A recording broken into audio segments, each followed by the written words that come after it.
चलिए आपके कुछ क्वेश्चंस ले लेते हैं। डिविस लैबोरेटरी में प्रॉफिट बुकिंग लेवल पूछा था सागर ने, तो सबसे पहले ये देख लेते हैं कि क्या इसके फंडामेंटल्स में कुछ खराबी दिख रही है। तो मुझे अभी तो कोई खराबी नहीं दिखाई दे रही, सब कुछ ठीक ठाक ही दिख रहा है। इन्वेस्टर्स पोर्टफोलियो में जाके चेक करेंगे तो यहाँ पे भी प्रमोटर्स ने कुछ नहीं बेचा है, एफआईआई ने बाइंग की है, डीआई ने थोड़ी सी सेलिंग की है, लेकिन ओवरऑल देखने के लिए हम लोग कहाँ जाएंगे यहाँ पे, तो यहाँ पे पब्लिक का स्टेक कम हुआ है, मतलब गया है या तो डीआईआई या तो एफआईआई या तो प्रमोटर के पास। तो यहाँ पे हमको पता है कि ये एफआईआई के पास गया है, तो ये भी पॉजिटिव है। तो बेचने का कोई रीज़न अभी फिलहाल दिखाई दे नहीं रहा। चार्ट में आके चेक करेंगे मैक्सिमम टाइम, तो ऑब्वियसली डिविस लैब को हर कोई जानता है, बहुत अच्छा प्रॉफिट दिया है अगर किसी ने बहुत लंबे पुराने टाइम से इसे होल्ड किया है। तो यहाँ इस जोन में थोड़ा लोगों को इसने पेन ज़्यादा दिया था, और यहाँ पे भी अभी पी रेशियो इसका चेक करेंगे तो अभी ये बहुत ज़्यादा दिखाई दे रहा है। पीई बहुत ऊपर है अपने मीडियन से, ईपीएस भले ऊपर जा रहा है। अब देखिए इसको 3 साल का भी करके देखेंगे तो भी हमको पता चल रहा है कि बहुत अभी महंगा होते जा रहा है। ईपीएस ऊपर जा रहा है लेकिन ये भी बहुत ऊपर जा रहा है, लेकिन इसका मतलब ये नहीं है कि ये यहाँ से और ऊपर नहीं जा सकता,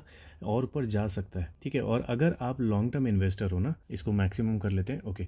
अगर आप लॉन्ग टर्म इन्वेस्टर हो तब स्टोरी डिफरेंट होगी, अगर आप स्विंग ट्रेडर हो तो स्टोरी डिफरेंट होगी। अभी देखिए यहाँ पे ये ऑल टाइम हाई पे है, उसी रेसिस्टेंस लेवल पे ये अभी चल रहा है, तो यहाँ से ये पलट के नीचे भी आ सकता है। यहाँ से अगर ब्रेकआउट हुआ तो बहुत खतरनाक आपको तेज़ी भी दिखाई दे सकती है। तो इसके लिए हमको क्या करना पड़ेगा, इसके लिए इस पॉइंट पे तो हमको वेट करना पड़ेगा, लेकिन अभी के टाइम पे हमको इन्वेस्टर्स पोर्टफोलियो पॉजिटिव दिख रहा है। प्रॉफिट एंड लॉस अगर चेक करेंगे ईपीएस में तो ये पॉजिटिव दिख रहे हैं, तो बेचने का मुझे कोई रीज़न नहीं दिख रहा। मुझे लगता है कि यहाँ से इसे ब्रेकआउट कर देना चाहिए, लेकिन अगर इनकेस ये नीचे आता है तो स्विंग ट्रेडर्स बेच सकते हैं अगर बेचना चाहो तो, और लॉन्ग टर्म इन्वेस्टर्स दोबारा से वही करेंगे, एंट्री के मौके ढूंढना शुरू करेंगे। जिस स्टॉक की हिस्ट्री बहुत लंबे टाइम से अच्छी हो, चांसेस ज़्यादा होते हैं कि आगे भी वो अच्छा ही करेगा। अगला स्टॉक है गोकुल एग्रो रिसोर्सेज। इसमें भी आपने प्रॉफिट बुकिंग के लेवल पूछे हैं। अभी जिन लोगों ने इसको ट्रैक नहीं किया है उनको नहीं पता होगा, लेकिन अभी रिसेंट टाइम में इसने बहुत ही खतरनाक तेज़ी दिखाई है। आप इसके प्राइस चार्ट में देखेंगे तो देखिए कैसी खड़ी चढ़ाई चढ़ रहा है। अगर आप अपने कैंडल वाले चार्ट में देखेंगे और उसमें बॉलिंजर लगा के देखेंगे तो यहाँ पे जो अभी इस महीने का कैंडल बना है इसमें, वो बिल्कुल बॉलिंजर के बाहर बना हुआ है, मतलब इसके गिरने के चांसेस ज़्यादा हैं। मतलब ये नहीं बोल रहा हूँ कि इसमें फॉल आ जाएगा। जो स्टॉक बहुत ज़्यादा बाहर चला जाता है, अपने औकात से ज़्यादा चला जाता है, उसको थोड़ा सा कंसोलिडेट करना पड़ता है या तो थोड़ा गिरना पड़ता है, मैंने कई बार बताया है। तो वही चांसेस मुझे इसमें लग रहे हैं कि ये यहाँ से थोड़ा बहुत गिरना चाहिए अगर इसे और आगे जाना है तो। लेकिन लॉन्ग टर्म वालों के लिए ये कोई टेंशन वाली बात नहीं है। अभी इसमें पीई रेशियो अगर हम लोग चेक करेंगे 3 साल का कर लेते हैं थोड़ा सिंपल करने के लिए, तो यहाँ पे ईपीएस हमको बढ़ता हुआ दिख रहा है। मीडियन से भले पीई बहुत ज़्यादा ऊपर है, लेकिन ये सिर्फ इतना बता रहा है कि अभी इसमें एंट्री नहीं करनी है, ये नहीं बोल रहा कि इसमें एग्जिट कर लेना है। स्विंग ट्रेडर्स की स्टोरी अलग होती है, मैं बार बार स्विंग ट्रेडर्स के बारे में नहीं बताऊंगा। अगर आप स्विंग ट्रेडर हो तो मेरा चैनल मोस्टली आपके लिए नहीं है, लेकिन जो लॉन्ग टर्म इन्वेस्टर्स हैं उनके पर्सपेक्टिव से मैं बोल रहा हूँ, क्योंकि मैं खुद भी लॉन्ग टर्म ही इन्वेस्टमेंट ही करता हूँ। अब इसके भी अगर प्राइस चार्ट को मैक्सिमम टाइम में देखेंगे तो जब से भी ये कंपनी आई है थोड़ा कंसोलिडेशन यहाँ तक तो था, लेकिन उसके बाद इसमें भी अच्छी खासी तेज़ी दिखाई दी है, और साथ में ही इसका बिजनेस वगैरह जो भी है सब सुनने में अच्छा ही लगता है। अगर इसमें शेयर होल्डिंग पैटर्न चेक करेंगे तो शेयर होल्डिंग पैटर्न भी अच्छी है, जो मैक्सिमम होल्ड कर सकते हैं ये लोग उसके आसपास ही इन्होंने होल्ड किया हुआ है। थोड़ा बहुत एफआईआई के पास है, डीआई के पास कुछ नहीं है।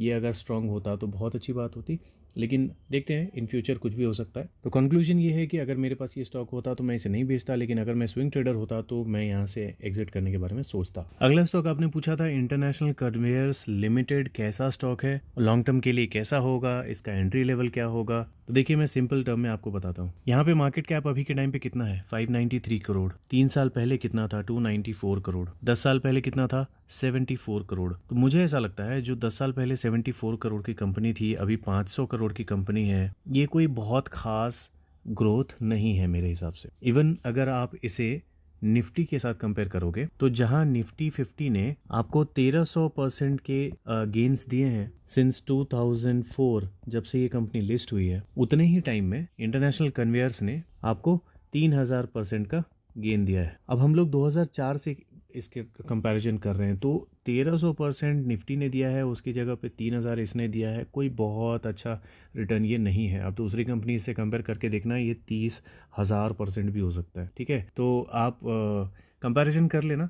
मैंने एक वीडियो बना के बताया भी था आपको कि गूगल पे आप कैसे किसी भी स्टॉक को निफ्टी के साथ या किसी भी स्टॉक को किसी दूसरे स्टॉक के साथ कंपेयर कर सकते हो, तो आप वो कर लेना। और अगर इसका चार्ट भी आप देखोगे तो मैक्सिमम टाइम का हम लोग चार्ट देख रहे हैं, जब से ये कंपनी आई है तब से ये लॉन्ग रन में तो ऊपर गई है, ऐसा देखने में लग रहा है चार्ट, लेकिन बहुत पेनफुल इसकी जर्नी है। जो भी इसमें इन्वेस्ट करके बैठे होंगे उन्होंने कुछ भी खास कमाया नहीं है। अब इसमें ज़्यादा प्रॉफिट कमाने का तरीका एक ही है कि जब भी इसमें बॉटम बने तब आप इसमें एंट्री करो, लेकिन आपको ये पता कैसे चलेगा कि इसमें बॉटम बना है? नहीं पता चलेगा, राइट? तो इस तरह की कंपनीज में थोड़ा कन्फ्यूजन ज़्यादा रहता है। अब देखो, पहले ये कंसोलिडेशन में था, यहाँ पे इसने उसको तोड़ा, ठीक है, उसी को सपोर्ट लेके यहाँ से ये और ऊपर जा रहा है। अब इसको सपोर्ट लेके हो सकता है ये और ऊपर जाए, ये भी हो सकता है। कंपनी के बिज़नेस पे आप थोड़ा देखना कि कंपनी के बिज़नेस में एक्सपेंशन वगैरह हो रहे हैं या नहीं, ऑर्डर्स वगैरह आ रहे हैं या नहीं। अभी फ़िलहाल इसका डिविडेंड मुझे ज़्यादा दिख रहा है, प्रोमोटर्स कॉन्फिडेंट है, ये अच्छी बात है। तो थोड़ा अगर आपको इसके बिज़नेस वगैरह के बारे में मालूम है तो आप कमेंट करके मुझे बताना या टेलीग्राम में लिखना कि आपने क्यों इसके बारे में पूछा, क्या आपने सुना, तो उस हिसाब से मैं इसमें थोड़ी रिसर्च कर लूँगा। लेकिन अभी के टाइम पर मुझे इसकी हिस्ट्री बेस पे ये बहुत ज़्यादा खास नहीं दिखाई दे रहा है, इसमें ग्रोथ उतनी अच्छी दिखाई नहीं दे रही, इससे बेटर कंपनीज मार्केट में है, ठीक है। अब इसमें इन्वेस्टर्स अगर चेक करेंगे हम लोग तो प्रमोटर्स ने देखिए कॉन्फिडेंस अपना बहुत ज़्यादा इसमें बढ़ाया है, लेकिन ये कहाँ से आया?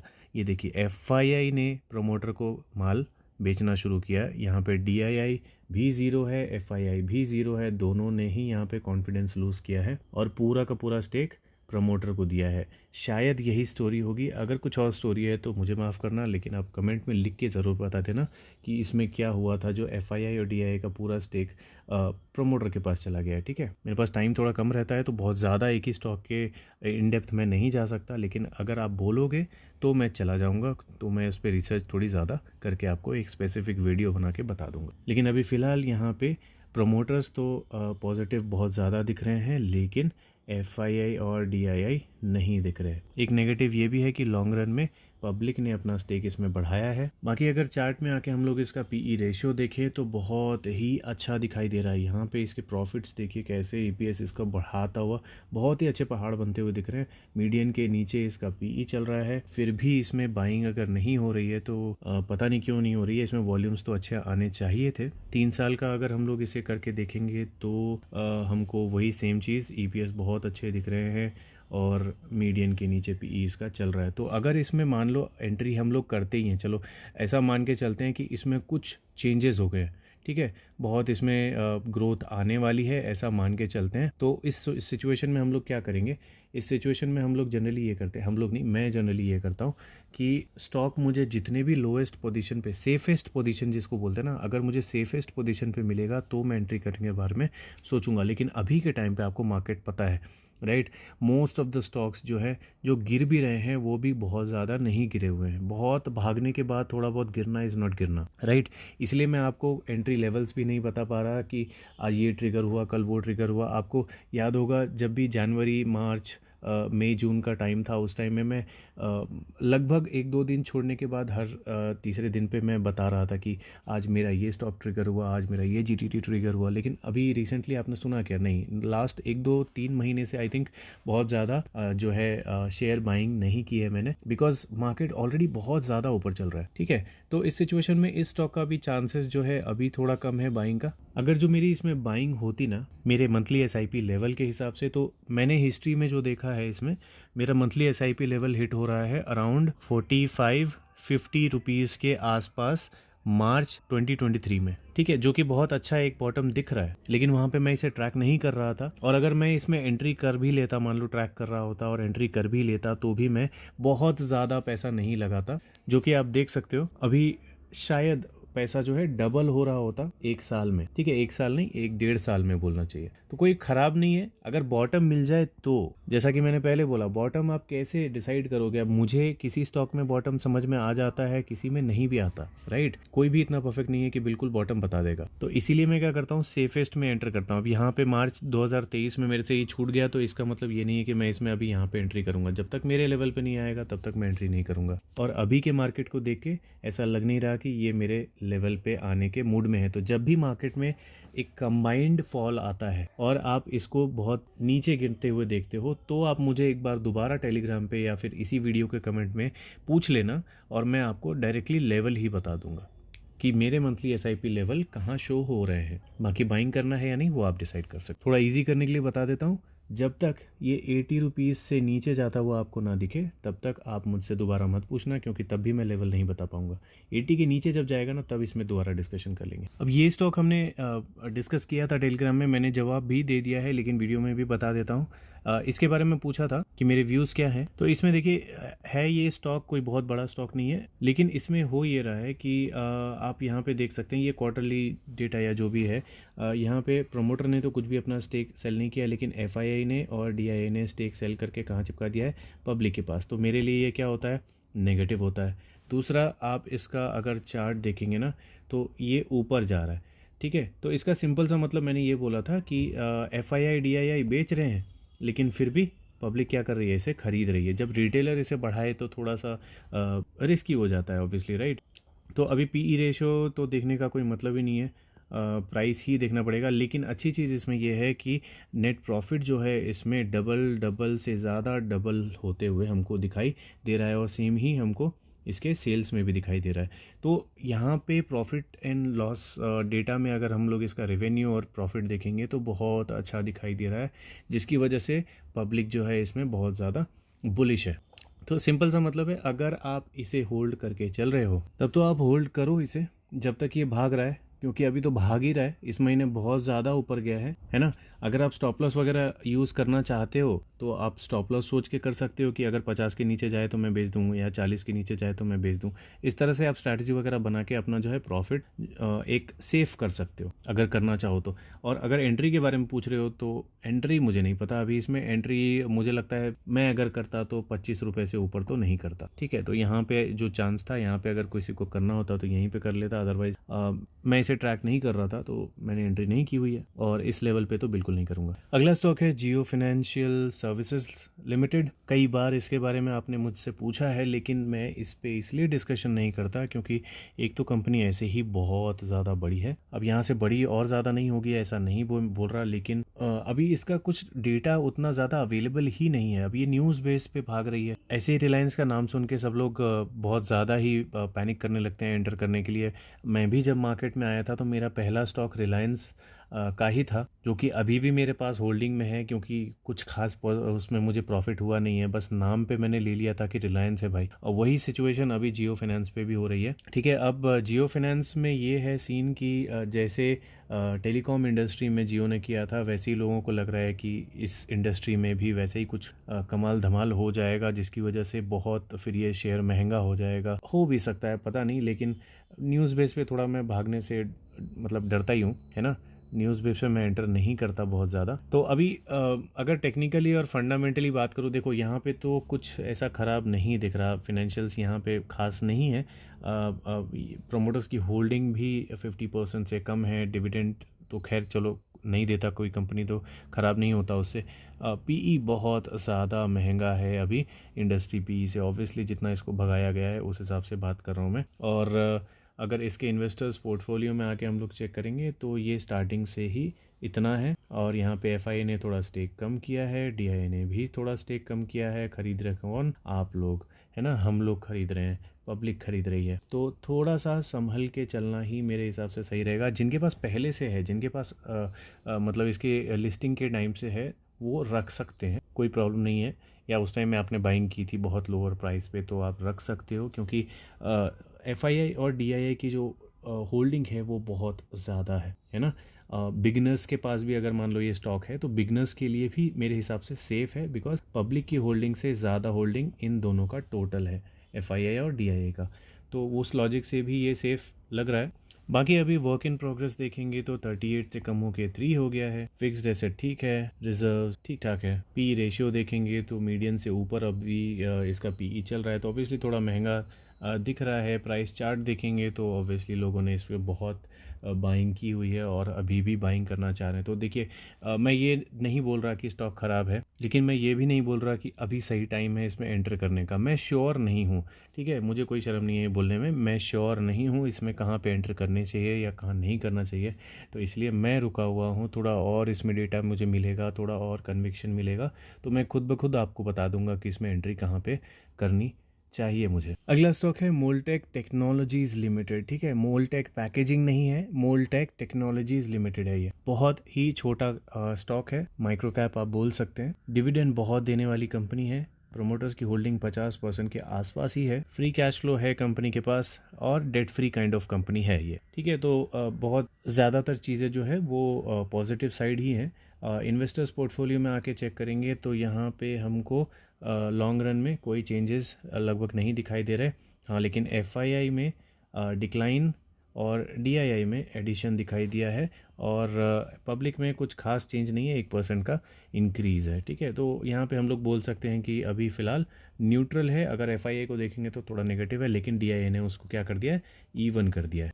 तो यहाँ पे कोई टेंशन वाली बात नहीं है। अब इसको मैक्सिमम टाइम का हम लोग चार्ट करके देखें तो तेज़ी, फिर थोड़ा फॉल, लंबे टाइम का, उसके बाद अभी ख़तरनाक एक तेज़ी। अब ये अगर इसी तरह की हिस्ट्री रिपीट होती है तब तो बहुत पेनफुल हो जाएगा। लेकिन अगर यहाँ पे आप बॉटम ढूंढ रहे हो कि यहाँ से हमको बाइंग करनी है तो देखिए 2-3 लेवल्स है पॉसिबल, मैं आपको बता सकता हूँ। एक तो पिछले महीने ही था, ठीक है, अगस्त में 215 रुपये का एक मंथली एसआईपी लेवल था जिसको इसने हिट किया। तो अब यहाँ से अगर ये ऊपर जाता है तो मुझे कोई हैरानी नहीं होगी, लेकिन अगर यहाँ से ये नीचे जाता है तो ये जो लेवल है 180 से 185 का, ये लेवल एक थोड़ा बेटर लेवल मुझे लगता है 215 के कंपैरिजन। किसी ने यहाँ भी एंटर किया होगा तो कोई ख़राबी नहीं है, लेकिन मुझे लगता है 180 185 जो है थोड़ा सेफ ज़्यादा होगा। बिकॉज़ यहाँ पे देखेंगे तो ये 180 का ही एक बॉटम बना था और वापस अगर यहाँ पे आता है तो मैं शायद पर्सनली 185 के आसपास में एंटर करने के बारे में सोचूंगा।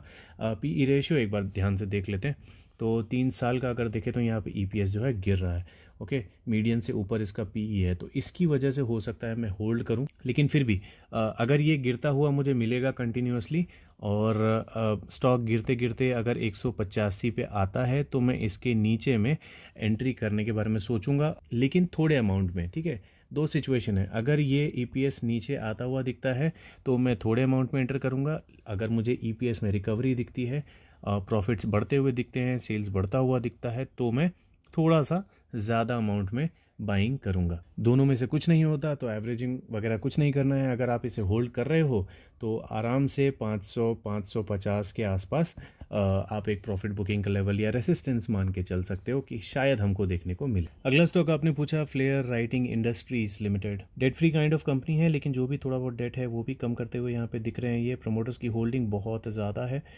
मुझे लगता है ये थोड़ा और कम करेंगे क्योंकि 75% ही मेरे हिसाब से होल्ड कर सकते हैं। तो अभी रिसेंटली आई हुई कंपनी है तो इसमें चेंजेस आपको दिखने वाले हैं। तो शेयर होल्डिंग पैटर्न में भी इसमें कोई ख़राबी नहीं दिख रही है। जैसा कि मैंने बोला ये कम होगा, वो देखना पड़ेगा कि ये एफआईआई के पास आता है या डीआईआई के पास आता है, कहाँ आता है, लेकिन अभी फ़िलहाल डीआईआई इसमें बुलिश दिख रही है। ये अच्छी बात है इंडियन कंपनी के लिए, अगर इंडियन म्यूचुअल फंड वाले बुलिश हैं तो बहुत अच्छी बात है। तो यहाँ पर हम लोग अभी पॉजिटिव हैं फ़िलहाल, लेकिन अगर चार्ट इसका आप देखोगे तो जब से ये लिस्ट हुआ है तब से गिरा ही है और थोड़ी अभी रिकवरी करने की कोशिश करता हुआ दिख रहा है। ओके, अभी भी जोन इसका कोई बहुत ख़राब नहीं है। अगर आपके फेवरेट्स की लिस्ट में ये था तो आप इसको लेना चाहो तो ले सकते हो। उससे पहले हम लोग देख लेते हैं थोड़ा इसका सेल्स रेवेन्यू वगैरह। तो यहाँ पे ग्रोथ थोड़ी बहुत और यहाँ पे थोड़ा फॉल दिख रहा है, ठीक है। तो अभी कुछ खास इसमें बहुत तेज़ी नहीं दिखाई दी है। सेल्स की बात करेंगे तो इसमें भी कोई खास तेज़ी नहीं दिखाई दी है। तो मेरे हिसाब से मैं इसमें अभी रुकूंगा, देखना चाहूँगा कि इसमें क्या होता है। प्रॉफिट्स वगैरह और सेल्स वगैरह बढ़ते हुए हमको उतने खास नहीं दिखाई दे रहे, है ना। तो अगर बहुत ज़्यादा यहाँ से गिर जाता है और 200 सवा 200 के आसपास तक अगर आ जाता है तो मैं ऐसे ही रिस्क टेकिंग के लिए मैं शायद ले लूँ। लेकिन जब तक ये प्रमोटर्स की होल्डिंग का जो एक हिस्सा जाएगा वो कहाँ जाता है वो मुझे देखना होगा, उसके बाद मैं डिसाइड करूँगा। या फिर इसका अगर प्रॉफिट एंड लॉस में थोड़ा पॉजिटिविटी दिखाई देती है तो मैं इसमें एंटर करने के बारे में सोचूंगा। अभी के लिए मैं इसे सिर्फ अपने ट्रैकर में ऐड करूँगा। कंपनी अच्छी है, ठीक है। आखिरी स्टॉक इस वीडियो का है Orient green power company limited. ये मेरे बिल्कुल भी फेवरेट्स में नहीं है। रीज़न है ये एक तो वैसे ही प्रोमोटर्स की होल्डिंग बहुत कम है और जितनी भी होल्डिंग है वो पूरी की पूरी प्लेज की हुई है। इसे हमने डिस्कस किया था कुछ टाइम पहले, लेकिन आपने पूछा है तो मैं दोबारा बता रहा हूँ। डेट भी देखेंगे तो बहुत अच्छा नहीं है, 1 का लगभग इसका डेट टू इक्विटी रेशियो है। फिनेंशियल्स इसके बहुत अच्छे दिखाई दे रहे हैं, 9 आउट ऑफ 9 प्योटर्स की स्कोर है। तो इसके अगर प्लेजिंग आप इग्नोर कर दो तो शायद इसके बारे में आगे डिस्कशन किया जा सकता है। इसके प्रोमोटर्स की होल्डिंग आप यहाँ पे देख ही रहे हो। क्या हुआ है, पूरा का पूरा कहाँ जा रहा है, पब्लिक के पास जा रहा है, तो रिस्की है। ओके और अगर इसका हम लोग ऑल टाइम का चार्ट देखेंगे तो पहले वाला तो इग्नोर ही करना पड़ेगा, ऑब्वियसली यहाँ तक इग्नोर करना पड़ेगा। अभी इसमें रिकवरी होती हुई दिख रही है, तो जो भी शॉर्ट टाइम का चार्ट देखते हैं ना लोग, वो थोड़े ज़्यादा बुलिश हो जाते हैं। लेकिन ठीक है, फिर भी अगर आपको रिस्क लेना है तो इस तरह के बॉटम्स अगर आपको फॉर्म होते हुए दिखें तो आप ले सकते हो, लेकिन ये मुझे कोई बॉटम जैसा फील नहीं दे रहा। ठीक है, तो इस तरह की हिस्ट्री वाले स्टॉक में मैं एंटर करने से थोड़ा सा बचूंगा। इवन इसका पीई रेशियो भी हम लोग देखेंगे तो ईपीएस गिरता हुआ और पीई ऊपर जाता हुआ, तो बिल्कुल उल्टा पैटर्न चल रहा है। मैं इसको बिल्कुल रिकमेंड नहीं करूँगा। ठीक है, तो इस वीडियो में हम लोग गाइस इतने ही स्टॉक डिस्कस कर पाएंगे। अभी मुझे थोड़ा दूसरा भी काम है तो मुझे यहाँ रुकना पड़ेगा, लेकिन आगे आने वाले वीडियोस में हम लोग कुछ ओवरसोल्ड स्टॉक्स जो बहुत ज़्यादा अभी गिर चुके हैं, या फिर फ्यूचर के लिए जो अच्छे स्टॉक्स हो सकते हैं, माइक्रो कैप पेनी स्टॉक्स, और भी जो भी बड़े स्टॉक्स में भी जो अच्छे हो सकते हैं, प्रॉफिट बहुत अच्छा बना के दे सकते हैं लॉन्ग रन में, उनको हम लोग डिस्कस करेंगे। तो मिलते हैं अगली वीडियोस में।